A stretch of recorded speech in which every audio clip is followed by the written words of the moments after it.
This is the Bengals Pulse, the heartbeat of our victorious Cincinnati Bengals. Can't miss player. I really do. And a lot of people think I'm crazy. I think when he gets on the field, he's going to produce. He's going to produce at a high level. They are almost unbeatable in December and January. We're on another level. Thank you.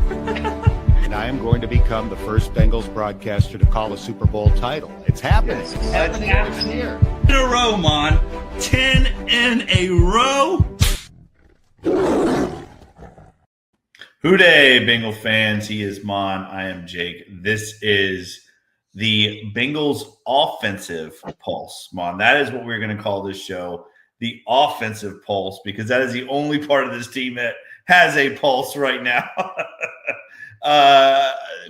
Again, Eric could not be with us tonight. We are recording this. It is Wednesday night right now, as you can see at the bottom. We are recording, but please comment as you watch this show. We are going to talk about the state of our Cincinnati Bengals, where we are, where we need to get to, how we can get there. Mom, we got a lot to unpack. I was at the Bengals-Bears game, so I wasn't able to be on the post-game show. But definitely want to talk a little bit about that with you as well. Before we get to all that, though, buddy, how you doing, man? You all right? Yeah, I'm good. It's been a really busy month, at work, juggling both of my jobs, but and juggling the Bengals. And it's a roller coaster, man. It's a roller coaster. That's a job in itself, right? It is. No, it's a roller coaster. I mean, it's a lot of fun, though. Even though we're not winning, I still love watching them play. And Of course. And I will say that game last week was bonkers, and it definitely upsetting, but at the same time, it was fun to watch. It was just a bonkers football game, and definitely want them to win. Always want them to win, but I just really enjoy that 3 hours of watching the Bengals, and even though they drive me crazy, I do enjoy it. Can I say this? It was not fun watching them live. So let me just tell you that. Yeah. It was not fun watching them live last week, but we will talk about all of that. Before we do, though, Mon, let's talk about the trade deadline, which just passed yesterday. I have some thoughts on Logan Wilson getting traded. I want to hear from you first, though. I'm going to let you go because I'm probably going to go on a little rant here. Your thoughts on, number one, Logan Wilson getting traded, number two, Trey Hendrickson not getting traded, and number three, the Bengals doing absolutely nothing to make this defense any better. Start with Logan Wilson first, Mon. Your thoughts on Logan Wilson? It's weird. He was voted a team captain, and all the comments from Al Golden from training camp, off-season OTA to training camp, early part of the season. He was such an important part to his defense. He really talked him up. And I have never seen a player fall from grace like that. I mean, he went from literally being the stud, the guy that's going to help the defense turn around and improve, to basically being a healthy scratch. And, I get the youth movement. I understand it. I just don't understand the inconsistencies of the youth movement. Working out at the guard spots, I think those guys have bright futures. The linebackers, we can't give up on them. They've only played 9 games, the rookie linebackers. But, they're it's a work in progress with them. But, we're not doing the youth movement at other positions like safety. It doesn't make any sense to me. And I'm sorry. I think Logan Wilson is a better player than the 2 rookies that are playing. And but the Bengals wanted to move on and did free up some cap space next year, and got a 7th-round pick for him. I wish they could have gotten a little bit more. I wish they could have gotten Mozzie Smith, but he ended up getting traded to the Jets. Trey Hendrickson thing, Jake, I think and everybody that watches our show, that they know I love Trey. I got an autograph jersey of him just hanging right here on my wall. He's one of my all-time favorite Bengals. And I was an advocate for him to get signed in the offseason. I was mad that they drug their feet. I'm not going to lie to you. The last few days, I thought, I just don't see them committing $37 million to him next year on a franchise tag. They got so many needs. I thought maybe they should try to trade him for a second. We've had some really healthy debates back and forth with people. Zim brings up excellent points. I just think this defense is further away than I thought it would be, and that's why I'm making that assumption. That's why I said, "Hey, we need to trade him," because I didn't expect the defense to be where it's at right now. I wasn't expecting a top 15 defense, but I was expecting better play than 2024. I think this defense is further away. I mean, I feel safe saying this. We need 2 veteran defensive linemen next year in free agency. We need at least another vet linebacker that has quality starts in the NFL. We need at least 2 veteran safeties. And then you're going to sprinkle in some draft picks also. We need a veteran corner. I'm not just saying some guy off the street. We need guys that have quality NFL snaps. Of course, we're not going to sign 7 All-Pros, but it's going to be expensive.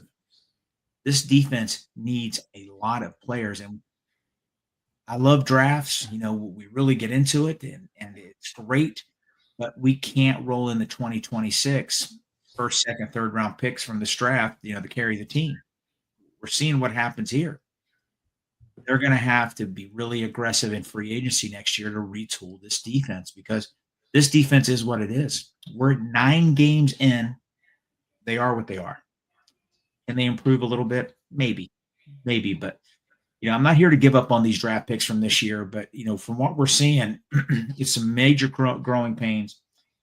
I was in the, hey, if they get a fair offer for Trey Hendrickson, let's trade him, because this defense is further away than I ever expected it to be.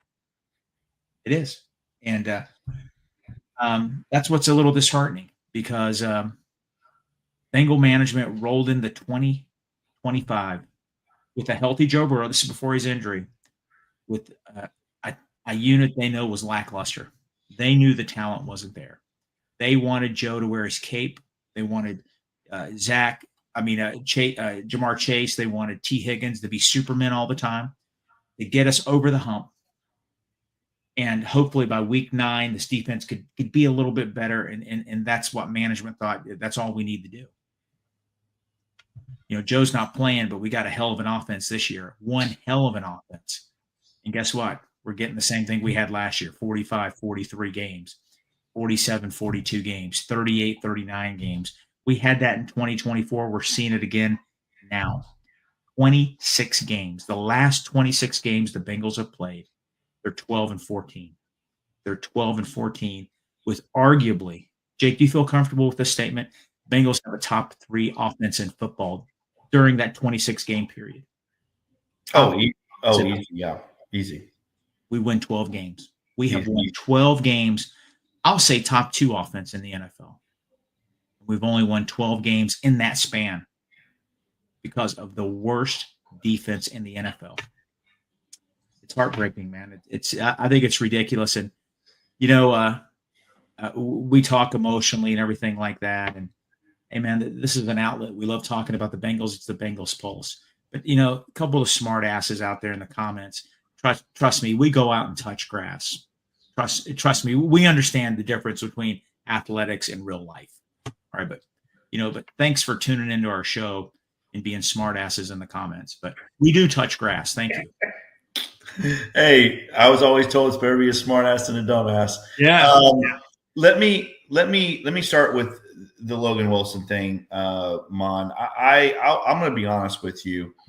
I am beyond pissed off about the Logan Wilson situation.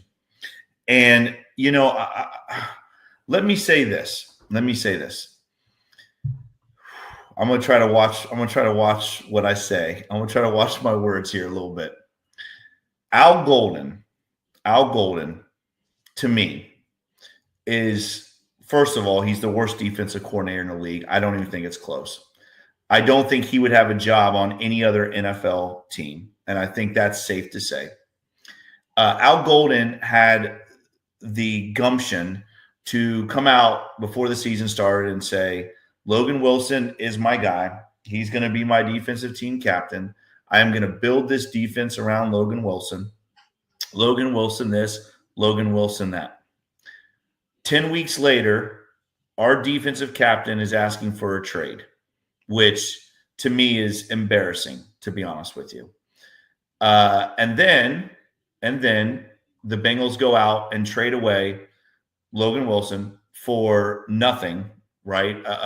A measly 7th round pick, which is to me absolutely worthless.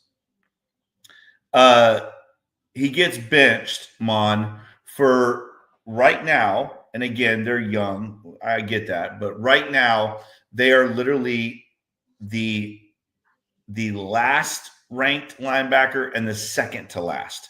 So out of 82 qualifying linebackers, I don't know which one is which because it doesn't matter. They both are terrible. One of them is 82nd ranked out of 82, and the other one's 81st ranked out of 82. So as Logan Wilson digressed a little bit, yeah, I think you could probably say that. Why? I don't know. Maybe it's because the defense around him is just absolutely atrocious. Maybe it's because the defensive line is absolutely atrocious. I don't know what it is. Maybe Logan Wilson's got a little bit older in the tooth. I don't know. But I do know this, Mom. I do know this. That we got rid of Logan Wilson, and say what you want to about Jermaine Pratt. And again, I was with that whole Jermaine Pratt. He did not play well last year, although he had 150-something tackles. He did not play well. But you basically got rid of Logan Wilson and Jermaine Pratt, right? Those two guys that were a staple of Al Golden's defense. The staple of Lou Anarumo's defense when Al Golden was a linebackers coach. Let me say that. You get rid of those two and you replace them with the two worst linebackers that are playing in the NFL right now. Are they young? Yes.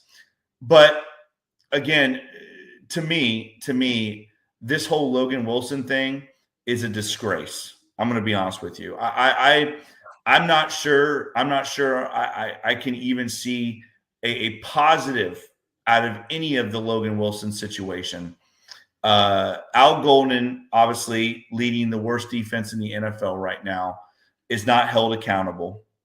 Duke Tobin, who is by far the worst GM in the NFL, not held accountable. Zach Taylor, who has helped run this roster into the ground with Duke Tobin, not held accountable. But you know who is held accountable? Your defensive leader in the locker room, one of the last ones that you have, your defensive captain, who didn't even play in that shitty showing against the Chicago Bears that I watched live. Logan Wilson doesn't even play in that game, and he is the one that is fired. It's a disgrace to me. Anybody can say what they want to say. I know some people are like, well, at least we got something for him. But we didn't get better at all. He got benched for two guys right now that would not play for any other team in the NFL. They are terrible. I watched them live, Mon. Demetrius Knight, Barrett Carter are at least 2 years away from being halfway decent. But instead, we get rid of Logan Wilson, who, again, one of the leaders in the locker room. Because I'll tell you, Mom, being at that Bengals-Bears game on Sunday, I watched a defense that had no leadership, no energy, no effort. Everything just looked piss poor. And again, as a coach on the outside looking into that, it was embarrassing and it was a disgrace. It really was. And I wish Logan Wilson the best. I'm actually happy for him that he doesn't have to be around the circus that is our defense right now and the clown that is Al Golden, who is leading this defense. But I wish him the absolute best. Logan Wilson would have been one of the two candidates for MVP of that Super Bowl if they did not call that bullshit holding call against him. People forget how good Logan Wilson was, and it's a shame that this is what it's come down to, that you basically choose Al Golden over your defensive captain. But that's where we are right now, Mon. That's where this team is. Especially on the defensive side of the ball, there's no accountability. got guys laughing in the locker room after the game. It's hard to watch. It's hard to watch, and I'm just disgusted that Logan Wilson was the scapegoat, Mon, to be honest with you. I feel your frustration. It's all valid points. I'm just, I just want to harp back to something I said. I think this defense is further away now. It is. And that's why I thought they should have 100%. really considered Trey Hendrickson to get traded. I'll say this. The Bengals are a better team with Trey Hendrickson. We all agree there. We said that during the offseason. They're a much better team with him on the roster. I get it. I just want to read a couple things. I have one of the flip cards here, and I was just looking at it. And we're 9 games into the season. We got 8 games to go. I'm already a little bit in, I know we still got a lot of football. I'm thinking about 2026. I look at our starters, and I put a question mark next to guys that I don't know what they are. Think about that. We're 9 games in. I have no idea what they are. Joseph Osai, 1 year, $7 million contract, question mark. He's an average starter. I would say below average, but well, I mean, it's not a question mark. We know he's an average starter. TJ Slaton, a good rotational defensive tackle, above average to average. BJ Hill, $18 million contract. He's an average player. He's better when he's platooning like with Larry Ogunjobi, but he doesn't set the world on fire. Trey Hendrickson, I don't know if he's going to be back next year. Stud. Okay. Logan Wilson no longer on the team. Demetrius Knight, question mark, work in progress. Dax Hill, I think he started off strong. I'll say he's just okay. Cam Taylor-Britt, question mark. Geno Stone, question mark. Jordan Battle, question mark. DJ Turner, stud. That's too many question marks. Way too many question marks. Going into 2026, going into the last 8 games of the season. This team is going to have to break the bank in free agency and sign 4 to 5 good defensive players. They have to. They literally were hoping. Hope is not a strategy, that Al Golden was going to come in and he was going to maximize Miles Murphy. Another question mark. Shamar Stewart, question mark. I'm not giving up on him. I'm not giving up on Knight. I'm not giving up on Carter. You can't do that after 9 games. They have struggled. They look terrible. But we need a huge jump from them. But we can't go into 2026 with question marks. We got to have an insurance policy. Sign another vet linebacker. Sign some vets. They're going to have to. And that's the only reason I brought up the potential of trading Trey. Get another draft pick. Save $30 million in cap space. Go out, and you have chances of restocking that roster. I want to say one other thing, Jake. Last year, we won our last 5 games of the season. I'm glad we won. I never want the Bengals to lose. I wanted the Bengals to win the game against Miami that got us Joe Burrow. I don't want the Bengals to lose. I don't want the fans to take this the wrong way. We beat Will Levis, Mason Rudolph, Dorian Thompson-Robinson, and Russell Wilson. We won 5 in a row, 4 against backup quarterbacks. Levis had to get replaced by Mason Rudolph in the 1 game. The only starter we played was Bo Nix. It was fool's gold because the defense did look a little better. We were playing against guys that aren't even playing this year in the league, some of them. Guess what that did? The front office looked at that 5-game winning streak. They saw Geno Stone making a few more plays. They saw Jordan Battle making a few more plays. Hey, man, I think it made them like we don't have to be as aggressive as we thought we needed to be in free agency because they kept on looking at that 5-game winning streak. I think that 5-game winning streak is actually hurting us now. I really do. It's not about draft positioning. I hate that kind of game. I'm saying that only because this front office decided to, hey, I think we're good to go. We got the pieces in place. Zach Taylor said that the other day in his press conference. The answers to our defensive, they're in the building. They're in the building. What a clown. What an absolute clown. You're right. I mean, those are great points. And the Trey Hendrickson situation, obviously, I'm glad he didn't get traded. I didn't want Logan Wilson to get traded because I think, again, as a coach, I'm looking at this from a football perspective. You are emptying your leadership in that locker room. There's obviously no leadership on the defensive side of the ball. I could see it live, Mon. I mean, the energy, the effort, it was piss poor. You had DJ Turner out there playing his ass off, and the other 10 were worthless. They were worthless, Mon. I think when people look at the Trey Hendrickson situation, I am hoping that the Bengals' thought process is let's tag them, because you're right. We need an overhaul on this defense. But a lot of those names you just said are all replaceable. They're replaceable right now, Mon. DJ Turner and Trey Hendrickson are the only two on this defense that are worth a shit.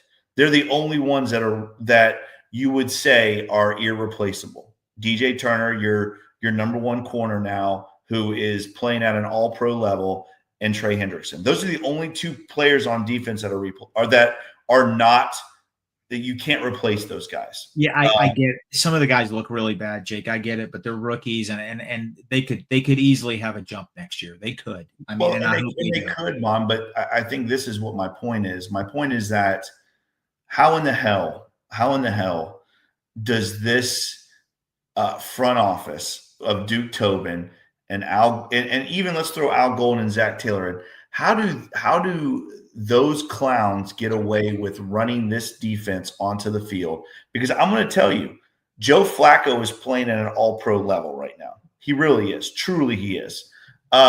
These last couple games, I just feel horrible for him that he's got to be a part of this shit. But it wouldn't matter if Joe Burrow was in there. This is the same thing that we saw last year. It cracks me up because everyone's like, well, Joe Burrow's hurt. It wouldn't matter, guys. This defense is the worst defense in the NFL. It is the worst defense maybe of all time in the NFL.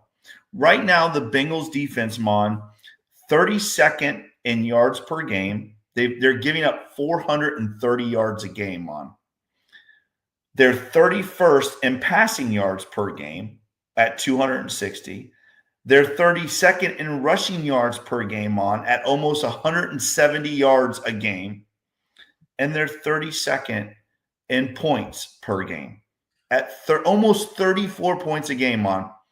This is historically the worst defense maybe the NFL has ever seen. And you and I, we have been Bengal fans for 40 plus years. You and I have sat in Synergy Field. We've sat in Riverfront, and we have watched absolutely terrible Bengal teams take the field. But I will tell you this, being there on Sunday, that is the worst Bengal defense I have seen take the field in 40 plus years. And it's not close, I went to games last year, and the defense, at least there was a little bit of hope. There was a spark here and there. This defense there's no energy. There's no effort. There's no leadership. It's basically they take the field and that there's going to be points given up. There's no hope of a stop. When I was there on Sunday, we held the Bears to a punt and the stadium erupted like we had just won the Super Bowl. Let me say this too. And this is, I think this was the real disheartening thing about Sunday is, again, all the Bengal games, the hundreds of Bengal games that I've been to, I have never in my life seen a stadium taken over by another opponent like the Bears did on Sunday. The "Let's Go Bear" chants were deafening in that stadium. It was like you almost sound like you were in Chicago, It was the craziest thing you've ever seen in your entire life, and it was disheartening. It was just disheartening. I just want to tell you, sometimes, fans are us who are very critical of the front office. Sometimes we really don't need to say anything about them. Their actions say everything that we need. Their actions show us. I'll say this. The Dallas Cowboys are the NFC's version of the Cincinnati Bengals. Yes. Podcast, Mo Egger, Paul Dana were talking about this, and it was really poignant and true. The Dallas Cowboys, great offense, horrible defense. They were buyers at the trade deadline. They're all in. They have 3 wins, and they're trying. Okay. Yep. Our team didn't want to trade Trey. Hey, that's fine. That's fine. Don't. I love Trey. That doesn't stop you from being buyers. Go out and get some players. You could have made moves like the Cowboys. The Bengals are telling you what they are. They are a patient organization, like they said on that podcast. Play the rookies. Hey, man, Joe's hurt right now. This season, it is what it is. We're just going to get ready for 2026. We're going to keep all these 6th and 7th round picks. They're telling you what they are. They'll tell you they want to win. We didn't trade Trey because we want to win. Okay, but you know what? Some fans are going to say, Mon, they traded for Joe Flacco. Yes, they did trade for Joe Flacco. Joe Flacco gives us a puncher's chance. Joe Flacco is amazing. If they didn't trade for Joe Flacco and we trotted out Jake Browning or one of these practice squad, Sean Clifford, the Bengals would lose 45-10, 38-7, 51-21. That's why they had to go out and get Joe Flacco. They had to get Joe Flacco because they knew he's an NFL starter. He knows how to play the game. He's got a good arm. And, it's paying off. The offense looks good. They had to make that move there, but they did nothing. They did nothing at the trade deadline to improve that defense, unlike their counterpart in the NFC, the Dallas Cowboys, who I'm telling you, they're mirror images. They really are. And that I think that's Mon, that's so true. And you look at this Bengals team, and again, the lackluster Joe Flacco. They went out and got Joe Flacco because they had to put people still in the stands, right? Jake Browning is not going to put people in the stands. Nobody is coming for that. People are going to show up for Joe Flacco show, right? Because he's a hell of a quarterback. Obviously, he's playing at an elite level. All of our elite players on offense are getting opportunities to score touchdowns. But like you said, Mon, they had to do that because if they don't do that, they don't put people in the stands. But it's about money. It's a cynical take. It's the truth. It's a truth. I think the Bengals. I think they're content being, relative in the NFL. I think they're content with that. They're either content, Mon. Let me say this: they're either content with that, or Zach Taylor is gutless. Because for Zach Taylor to instead of swallowing his pride and saying, you know what, I made a mistake. I should have never hired my next door neighbor who would not be a defensive coordinator on any other team in the NFL. Besides swallowing that pride and saying, you know what, I'm watching this defense go out there and quit. I'm watching them not tackle, which is, again, the easiest thing to do as far as professional football goes, is tackling. Something that you learn to do at a very young age in Little League. I'm watching this. There's no leadership on the defense, especially from the defensive coordinator. So it's either that they're content or Zach Taylor is too prideful and he's too gutless not to go and say, Al Golden, I messed up. You don't belong in the NFL. You're gone. And let's try to bring somebody in that's going to give this defense some leadership, because there's none in the locker room. That was obvious. You listen to Jordan Battle talk. You listen to Geno Stone talk. Geno Stone, I don't know if you saw what he said, Mon. It is the most ridiculous thing I've ever seen in my entire life. Coming on, going on there live and saying, I guess we live in a world where we have to be perfect. You don't have to be perfect. You just got to tackle somebody, Geno. You don't have to be perfect. You just got to stop somebody once in a game. These defensive players are a bunch of clowns, and there's no accountability on this football team. Zach Taylor, he's there defending Al Golden, and then he's ripping Chase Brown for stating the obvious, which everyone's thinking. And again, I understand, you don't want players going out and talking about locker room stuff, but something has to be said because Zach Taylor, you're not saying anything. You're not holding yourself accountable and Al Golden accountable. I mean, there's no accountability on this team, Mon. I don't take. I get that. I get it. I agree with everything you're saying, but Zach Taylor is not gonna. He's not gonna bash these guys in public. Hopefully, he's saying something behind closed doors.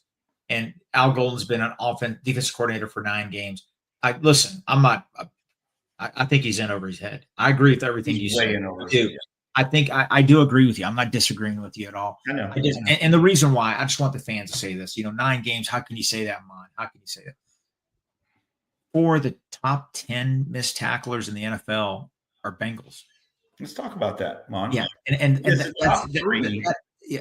That's absolutely shocking. And you said something about Battle, when he finally talked to the media on Monday, he said that they had the right defense called on that Colton on the Loveland touchdown, 58-yard touchdown to win the game. He said that they had this is on the Tony and Mo football show they were talking about it, Mo Egger and Tony Pike, but they weren't lined up properly. Are you kidding me? This isn't OTA install. This is week 9 football. It's pathetic. And that's what Jordan Battle said. I get it. You're starting rookies. You're starting young players. You're going to have these things. It's week 9. You shouldn't have them in week 9. I tell you, I don't know who decided this. I have no idea. I don't know. I think the Bengals are like, hey, 2025 is going to be an unknown season. We're playing a lot of rookies. Hopefully Joe and Jamar can just take over and do like they did. Hopefully we can be just a little bit better. Hey, man, it backfired. It totally backfired. It really did. And it's a shame because you know what? I think we're figuring out our offensive line, at least the interior play. I think our guards are going to have a long NFL future. They're not perfect, but they're playing well. They're good on run blocking. And the offensive line is looking so much better. And it's a damn shame that our defense is taking a step back. Well, let me say this, Mon. So real quick, you said it earlier. We have 4 out of the top 12 of the worst tacklers in the NFL. We have 4. We have the top 3. Jordan Battle is right now the worst tackler in football. We saw that obviously on the Loveland touchdown. He throws his shoulder into him like he's going to knock him out. I can read them off to you if you want me to. Do you have it? I have it right here. I know you had sent it earlier. Okay. Demetrius Knight is second with the second most missed tackles in the NFL. Geno Stone is third with the third most, and Barrett Carter is 9th, but he's only 3 behind Geno Stone. So your 2 starting safeties and your 2 starting linebackers are 4 of the top 12 worst tacklers in the NFL, Mon. And again, for you guys, football-wise, you have to have your 4 best tacklers on your team have to be your linebackers and your safeties. Those have to be the best tacklers on your team. And ours are the worst in the NFL. Our 2 starting linebackers and our 2 starting safeties are the worst tacklers, in the top 12. 3 of them are the worst tacklers in the NFL. And again, we can talk about, Al Golden only has 9 games into it, Mon, but what I am looking at as a coach, what I am looking at is the way the players play for him, right? So the scheme stuff and all the other things that he's doing, he's probably feeling his way through that. But as a defensive coordinator, that is one of 4 leadership roles on a team, right? The head coach, the DC, the offense coordinator, and the special teams coordinator. Those are the 4 leadership roles in a program, in a football program. He is in a leadership role, and his side of the ball, there is no leadership. There is no energy. The guys don't play for each other. They were mockingly laughing in the locker room after they gave up, lost them 2 games in a row. it's disgraceful. So yes, he's only had 9 games in, but as a coach, I'm looking at more of how are these players playing for him and how are they reacting to him. These guys, and that says more to me than if he's not maybe figuring out how to scheme up a defense.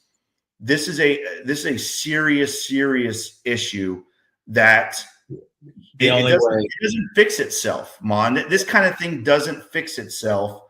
He is not a leader and should not be in a leadership role. Sorry. I hear you. Yeah. I hear you. We know the way our front office, our team operates. I think if the wheels fall off, if they lose, in very unimpressive ways, I could see a coaching change. I could see potentially Zach Taylor getting canned, and then they'll have to bring in a new staff.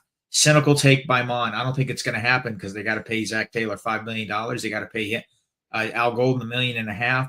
They got about almost $10 million in coaching salary they're going to have to pay for guys that aren't going to be coaching on the team. The way the Bengals are, they don't like to spend money and throw money away. I'm being real. $1.5 million. We are paying that guy $1.5 million. I'm just throwing that number out.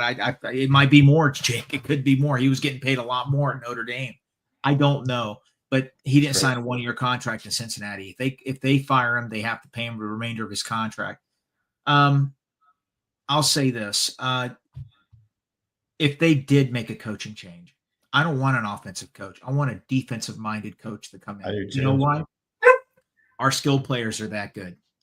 Yep. I'm not trying to throw shade on Zach Taylor here. I think any competent offensive coordinator could be in Cincinnati now and get some of the same production numbers that we're seeing now. Yes. I really feel that way. I really do. Yes. They are that good on offense.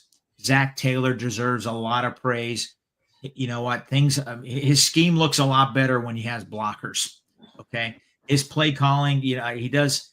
This offense has to be perfect, and sometimes he does some things that drives me crazy, like the Evan McPherson using the wrong ball to kick because they didn't have enough time to put the kicking ball out there. He had to use the quarterback ball, and I think that's a bad look on the coaching staff also. But if they did make a coaching change, I would hope it's a defensive-minded coach that's going to come in and bring some toughness to the team. Jake, we have given up 850 yards rushing the last 4 games. 850 yards rushing. Our defensive tackles. We spent big money there. Slayton, we re-signed Hill. We drafted some players. They're getting punched. They're getting drilled. There's no physicality there on that defensive line. That's 3 years in a row now. Yeah, 3 years in a row. 3 years in a row. And I think that's the thing is you have to look at, and let me say this about Zach Taylor. I have always defended Zach Taylor up until this year. I have always defended Zach Taylor. And I think, it's one of those head coach to head coach. Like I'm empathetic to what he does on a daily basis.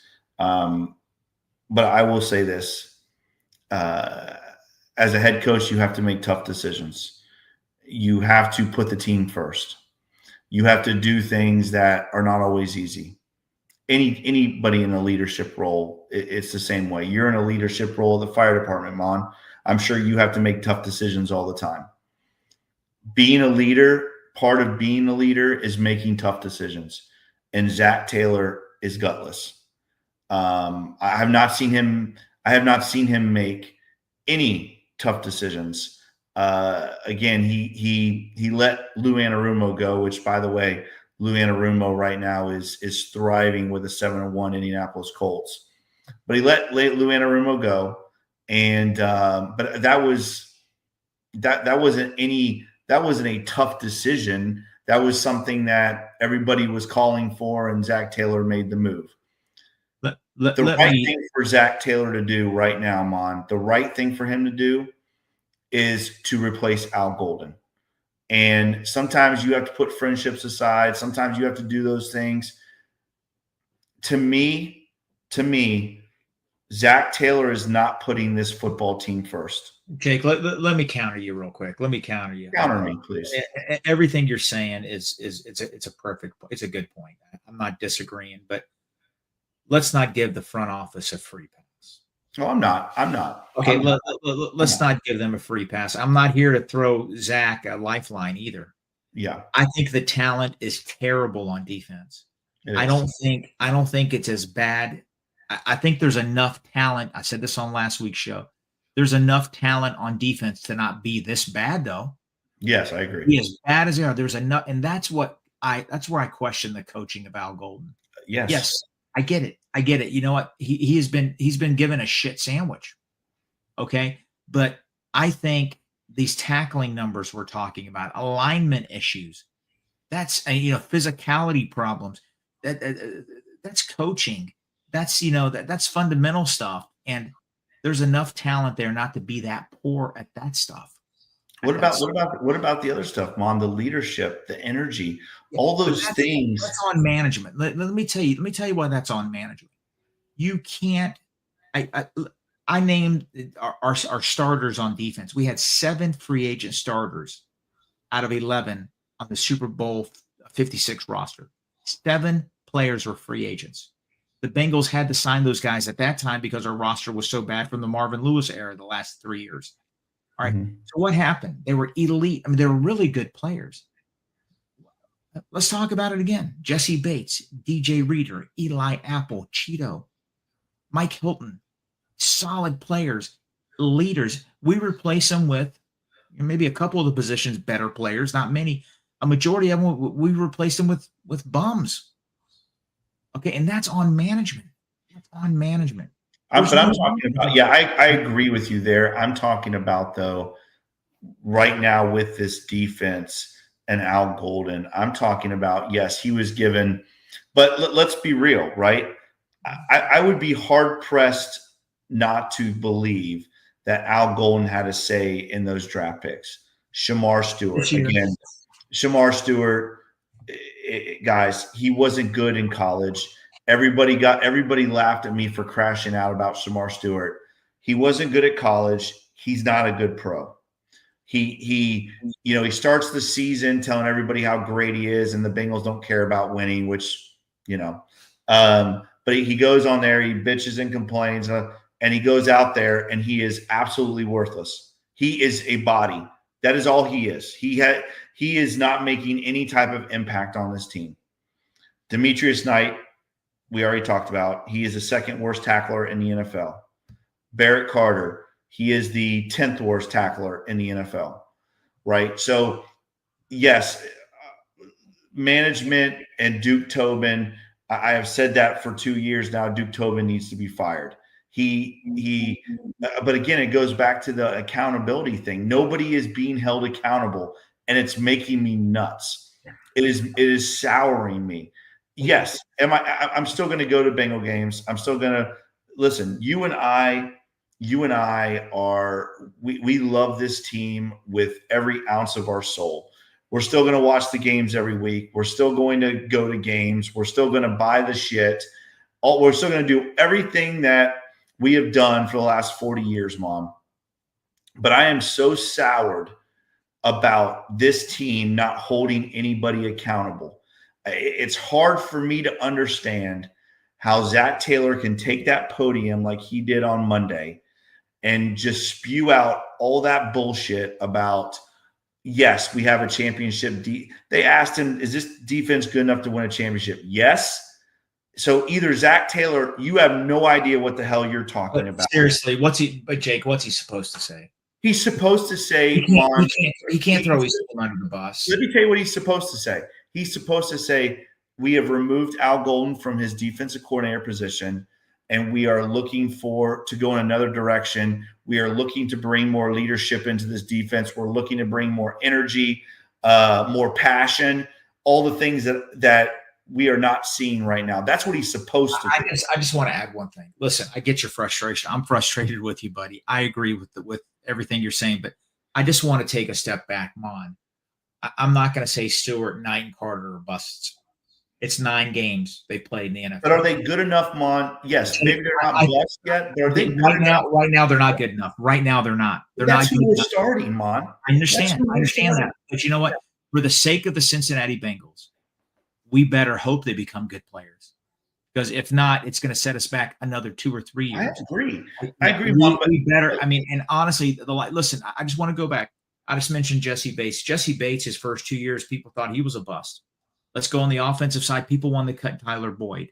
Sometimes we got to give people more than 9 games, but I understand the frustration. I get it. Those guys were not. They were not put out there to carry a football team, right? See, these guys, Al Golden, and Zach Taylor and Duke Tobin. We cannot give any of those guys. They ran these kids out there and said, you know what? Whether you're shitty or not, we are going with it. So how is a fan supposed to think in terms of this team wanting to win football games? How is a fan supposed to come to that realization of that these guys want that they're doing what's best for this football team, that they are trading a guy like Logan Wilson away to throw out a guy who is not even in the same league as Logan Wilson in a Barrett Carter or Demetrius Knight? How are fans supposed to think this team is wanting to win football games when they are running out? Again, I want to be very clear about something. Demetrius Knight, Barrett Carter, Shamar Stewart, I hope to God that they are good. I really do. And yes, there's a very small sample size. Not one time did I say they are bust. But what I am saying is this. For those 3 clowns to run those kids out and say, this is our starting defense, we can win championship this year with this defense, is the most ridiculous, asinine thing I have heard in my entire life. Those guys are not good enough. There's no turning back. They got nobody. No, not now. They've screwed themselves. Not now. There's not. What they wanted Logan Wilson to be the mentor, Logan Wilson to play, Knight the starter, Carter come in and play some snaps, and then they just said, hey, let's just go ahead and get these guys out there like the guards. The youth movement is there. The rebuild has started. A lot of Bengal fans out there need to realize that we are in the middle of a rebuild. We absolutely are. All right. And unfortunately, yes. Yeah, we are the biggest. Well, offensively too. If you think about the guard situation, the offensive line is in flux, and it's just the offense has such unbelievable skill players. The best wide receiver in football, another top 10 wide receiver, a veteran quarterback that can still play, Chase Brown that's playing well, an offensive line that's turning the corner. Our offense is special, and unfortunately, they're in this massive rebuild on the defensive side. They are. I just read the names of the starters. Jake, next year we could really have 5 new starters on defense. So let me ask you this, Mon. Let me get your take on this. Okay. So I'm going to go back to what you were just talking about. Offensively, the guard position was a position of need. I think the Bengals addressed it. I think they did well drafting, and I'm excited about that position. Right. But let's look at the people surrounding those 2 guards. Okay. Obviously, the Joe Burrows, the Jamar Chases, the T. Higgins, the Chase Browns, the Mike Gesicki's. I know he got hurt, but before that, the Mike Gesicki's. Yoshi had a couple bad weeks in a row, but he's still a player. Amarius Mims, Orlando Brown Jr., you have a solid nucleus of players, right? So offensively, the Bengals went out and said, you know what, we're going to go with the youth movement at guard because we have all these incredible vets around these 2 guys that we are still going to be successful offensively, right? We have all these weapons. Defensively, Mon, you already named the names. Let's go through them one more time. And please tell me if I missed one. Miles Murphy. Let me just say this. You tell me if any of these guys would start on another football team. Miles Murphy, would he start on another football team? Would Joseph Asai start on another football team? He'd be a prominent situational pass rusher. That's Would it. Shamar Stewart start on another football team right now? Would Demetrius Knight? No, Would Barrett Carter? no, Would Jordan Battle? maybe a handful. Geno Maybe. Stone? No, Let's go with Cam Taylor-Britt. no, Let's go with Fig Newton. no. Let's go with Dax Hill. Yes, How many? Just I round it think. up. I think half the teams in the NFL would take Dax Hill in a second. That he would start Yeah, on absolutely. defense. Okay. So, and then obviously DJ DJ Turner and Yeah. Trey Hendrickson, right? Yeah. So I just named, BJ Hill. Maybe a handful. I think he's maybe 5. TJ Slayton. He's a big defensive tackle. He would start for a handful of teams. He's nothing special. McKinley Jackson. No. I think I could just sit here and name a couple more, but you get my point, right? How about Oren Burks? No, he'd be a special teamer. Okay. So Dax Hill, DJ Turner, Trey Hendrickson.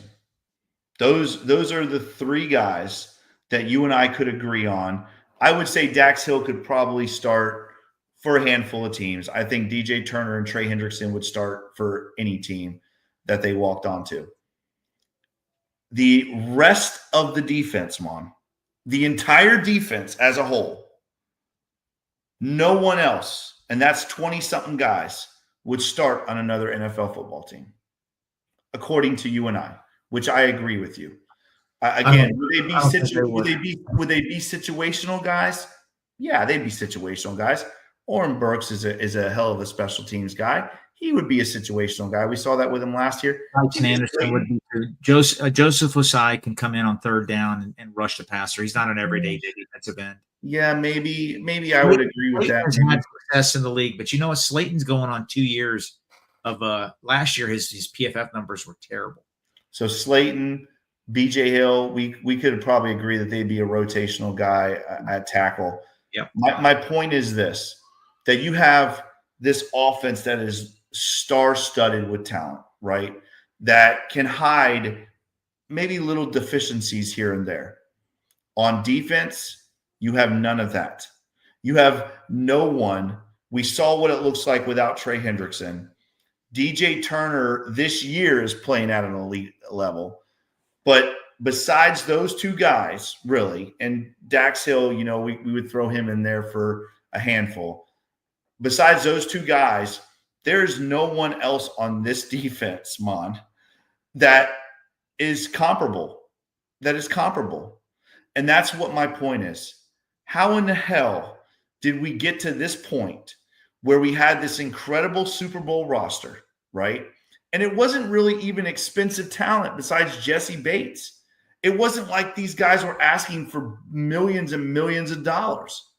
You have this roster built defensively. All you had to do was keep these key parts of it together. And this Bengals front office, Duke Tobin, Zach Taylor, and now Al Golden, has run this roster into the ground. Jake, if I had to put 100% of the blame on this debacle right now, what we're seeing, it's 60% on the front office, 40% on the coaching. I think the coaching staff, I'll say it again, I think there's enough talent on this roster for the defensive side not to be historically bad. Okay. I never expected them to be good of that roster, but I don't think they should be as bad as they are. And that's on the coaches. But the person that's going to lose his job is Duke Tobin at the end of the year, because you just hit it perfectly. I mean, our defensive roster is terrible. This team, the way they operate, can't have bad drafts. They can't have misses like this. 9 top 100 picks, 9 players drafted on defense that were top 100 picks. Those are the core of your team. Those are the stars of your team. Those are the guys that are trying, that make you a good team. I just want to look at our counterpart, the team that beat us in the Super Bowl. Look at their roster, look at their draft hits, look how they operate, and look at us. We were the one that's supposed to be up here and be playing for championships. They were the ones that were going to be in a 5-6 year rebuild because they traded away all their picks to win a Super Bowl. Yeah. It's flipped. Yeah. They have hit. They have state-of-the-art facilities. We have good facilities too, but they have a state-of-the-art scouting department. They know how to draft and develop players. Probably got the best coach in football. They really do. Yeah, I would agree. Every time I love watching the Rams, even though they beat us in the Super Bowl.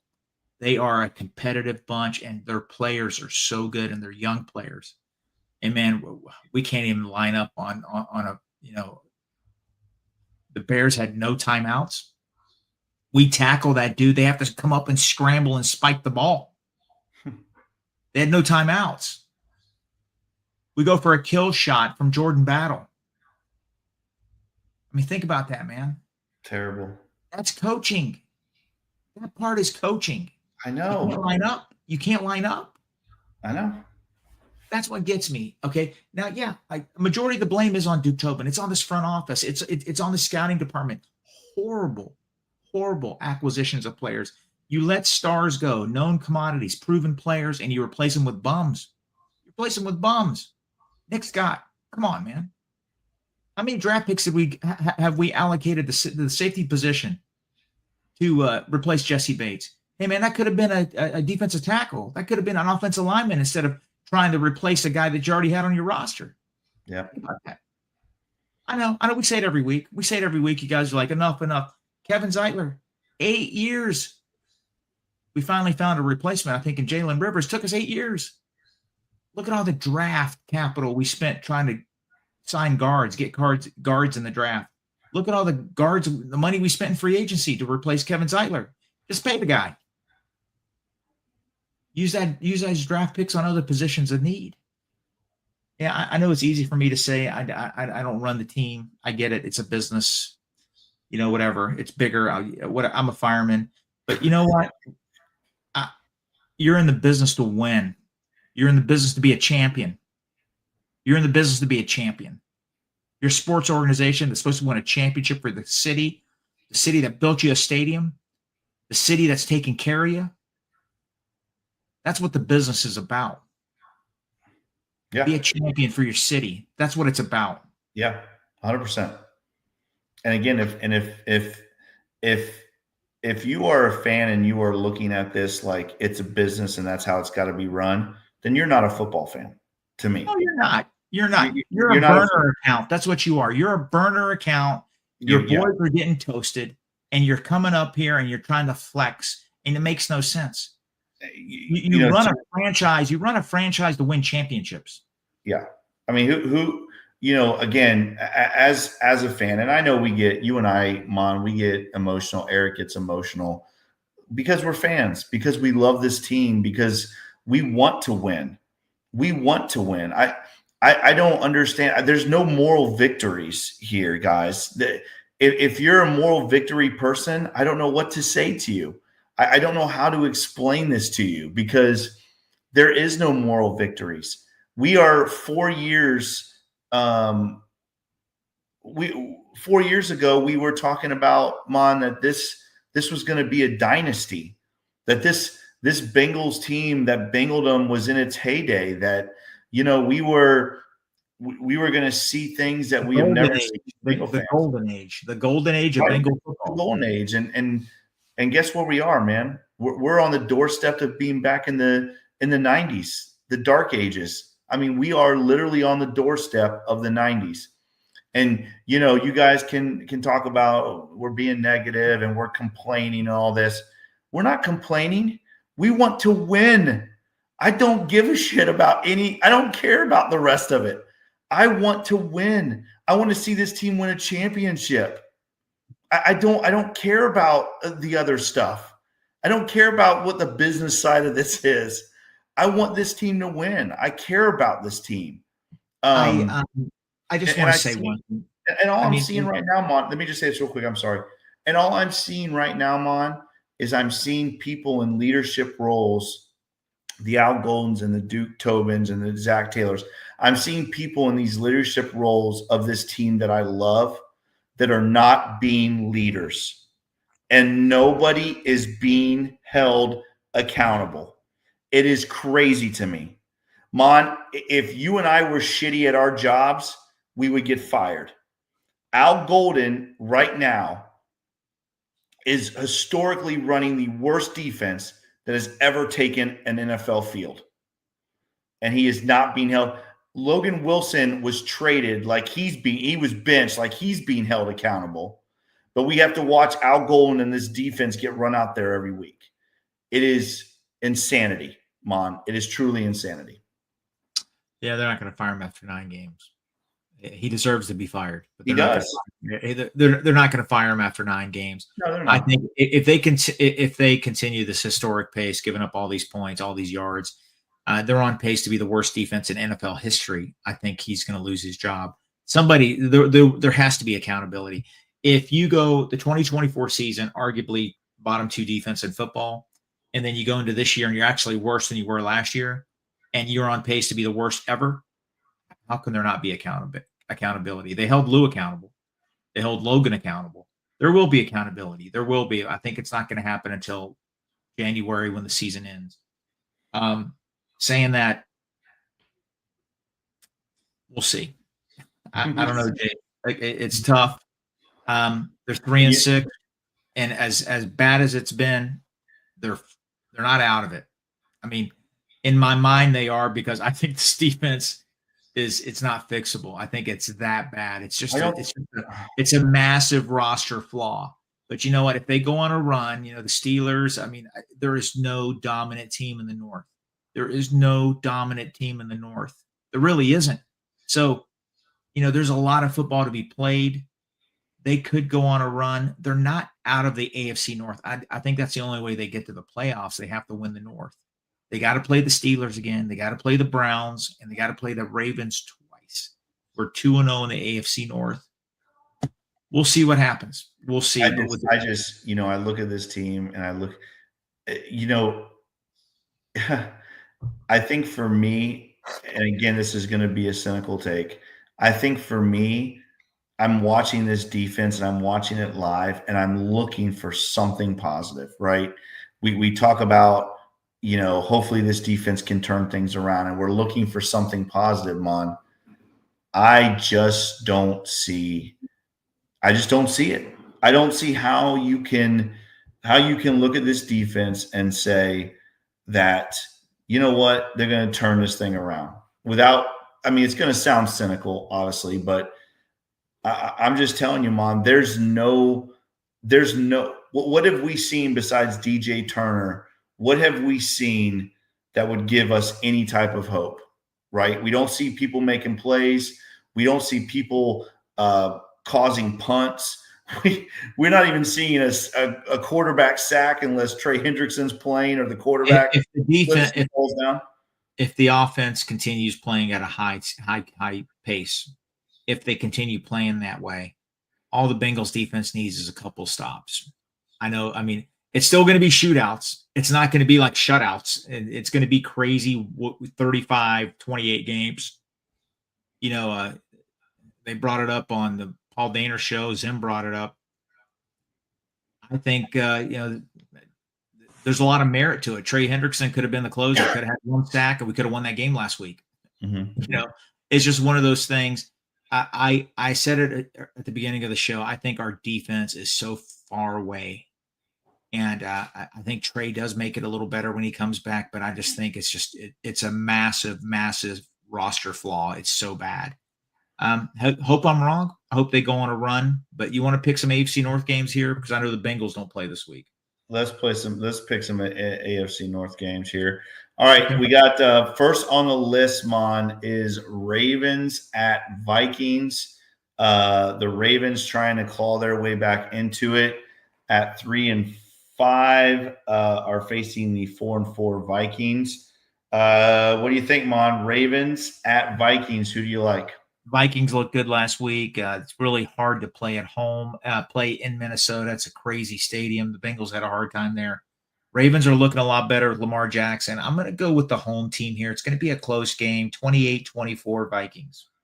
I'm also going to go with the home team here. I do think the Vikings are playing better football. They looked much better last week.